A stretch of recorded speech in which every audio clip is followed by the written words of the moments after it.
আসসালামু আলাইকুম ওয়া রাহমাতুল্লাহি ওয়া বারাকাতুহু।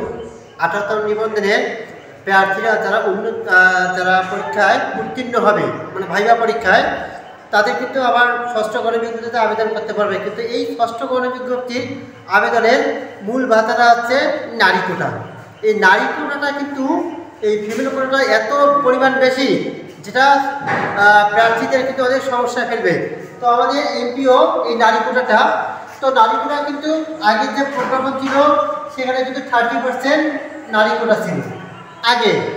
আর বর্তমান যে নতুন প্রজ্ঞাপন হয়েছে এটা কি করছে, এই 20% থেকে 40% নারী কোটা রয়েছে। এখন 20% থেকে 40% কেন? এখানে কিছু অঞ্চল আছে, সিটি কর্পোরেশন আছে, এটার উপর ভিত্তি করে কিন্তু 20 থেকে 40% কিন্তু এই নারী কোটা রাখা হয়েছে।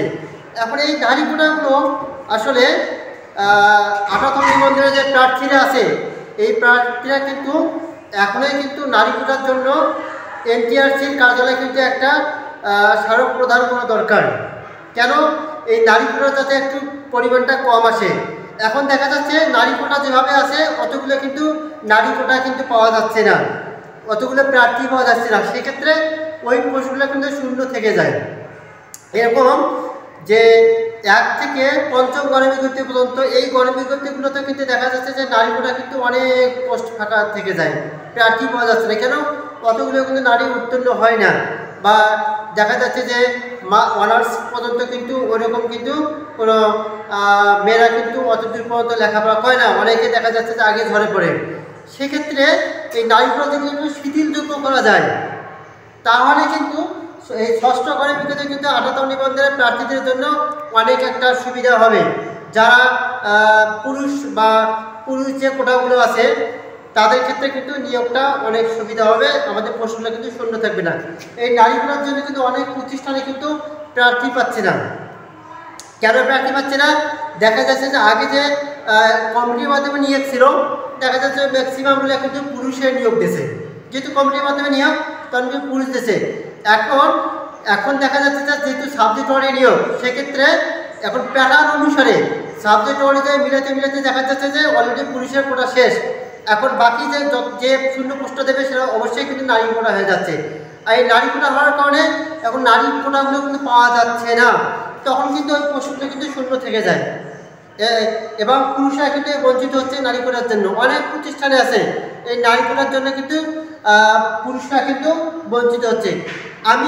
আমার যে প্রথম একটা চয়েস ছিল একটা স্কুল অ্যান্ড কলেজ, খুব ভালো, আমার বাসা থেকে প্রায় 5 কিলো দূরে। তো আমি ওখানে কিন্তু প্রথম চয়েস দিয়েছিলাম।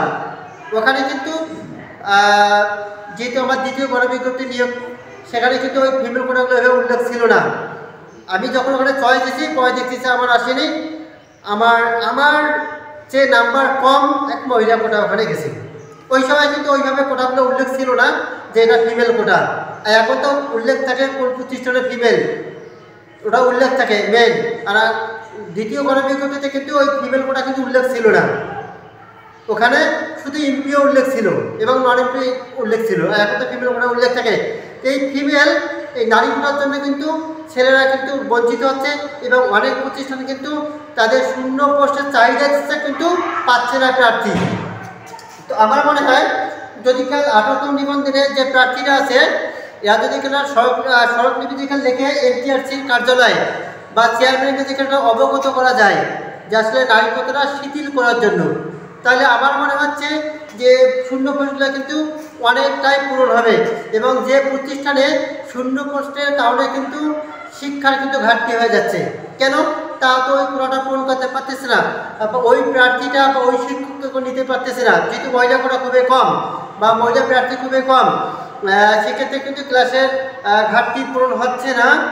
এজন্যই যদি কাল ৭৮তম নিবন্ধনের প্রার্থীরা সবাই মিলে যদি কাল এনটিআরসি চেয়ারম্যানের কাছে যেখানে আবেদন করা যায় যে অনেক প্রতিষ্ঠানে নারী কোটা দিয়েছে কিন্তু তারা ওইটা পূরণ করতে পারতেছে না, এখন নারী কোটা বা নারী প্রার্থীরা অনেক কম থাকার কারণে এই জন্য আপনারা যেখানে একটু শিথিল করেন, নারী কোটা একটু পরিমাণটা যদি একটু কম করে একটু শিথিল করে, সেক্ষেত্রে দেখা যাচ্ছে যে ওদের শূন্য পোস্টগুলোও পূরণ হবে এবং পুরুষ প্রার্থীদের জন্য একটা প্লাস পয়েন্ট। দেখা যাচ্ছে শিক্ষার ঘাটতিটাও কি ঘাটতিটা পূরণ হয়ে যাবে। তো এই অনুযায়ী কাল এনটিআরসি চেয়ারম্যানের কাছে যেগুলো আমরা এটা বুঝিয়ে বলতে পারি, 18 নিবন্ধনের প্রার্থীরা যেগুলো বুঝিয়ে বলতে পারে, তাহলে একটা ফয়সলা হতে পারে। যেহেতু এখনো আমাদের 18 নিবন্ধনের ভাইবা রেজাল্ট বাকি আছে, চূড়ান্ত রেজাল্টে কিন্তু এখনো সময় বাকি আছে চূড়ান্ত রেজাল্টের। তো সেক্ষেত্রে এই চূড়ান্ত রেজাল্ট যেহেতু বাকি আছে, আমরা যেগুলো এখনই বলি ষষ্ঠ গণ বিজ্ঞপ্তি এখন হচ্ছে না, রেজাল্টের পর তো ষষ্ঠ গণ বিজ্ঞপ্তি, এখনও যদি এনটিআরসির চেয়ারম্যানকে যেগুলো এখনই বলা যায়, তো আশা করা যাচ্ছে যে একটুও শিথিল যদি করে বা শিথিল করার সম্ভাবনা হয়, তাহলে অবশ্যই আমাদের জন্য একটা প্লাস পয়েন্ট।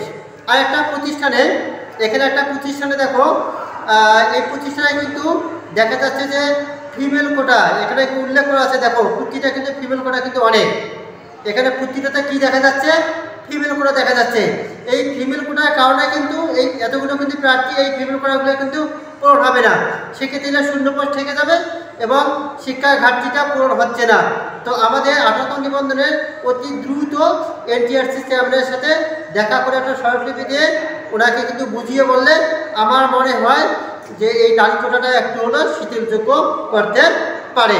তো আমরা যত তাড়াতাড়ি পারি এনটিআরসি চেয়ারম্যানের কাছে দেখা করে একটা স্মারকলিপি প্রদান করব, যাতে নারী কোটাটা শিথিলযোগ্য করা হয়।